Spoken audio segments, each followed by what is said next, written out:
እግዚአብሔር ቀን አለው የተዋረደውን የሚያከብርበት።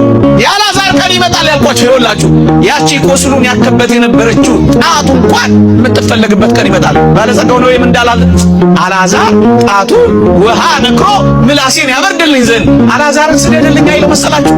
እንዳለቀስክ አትቀርም አንተ ክርስቲያን። ተበረታ ሳታጉረመርም ከኖር እንደ አልዓዛር እግዚአብሔርን ካልሰደብ አልዓዛር እኔ በጽድቅ እየኖርኩ በክፋትና በኃጢአት የሚኖሩትን ባለጠጋ ያደርጋል በማለት እግዚአብሔርን ካልተውክ እንዳለቀስክ አትቀርም፣ ትስቃለህ። እንደተተውክ አትቀርም፣ ትከበባለህ። አንድ ቀን የሚያገኘን አምላክ፣ አንድ ቀን የሚያወጣን አምላክ። በድካም አብዝተን፣ በጉስቁልና አብዝተን፣ ኃጢአት አብዝተን ለጥልል ሊሆን ይችላል እንዳትረሱ። እግዚአብሔር ግን አንድ ቀን የቆሸሸውን የሚወለውልበት ቀን አለ።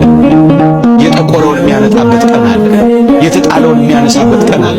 የጠወለገውን የሚያለመልምበት ቀን አለ። የደከመውን የሚያበረታበት ቀን አለ። የተቀበረውን የሚያነሳበትና የሚያወጣበት ቀን አለ። እሱ ቀን ብቻ በተስፋ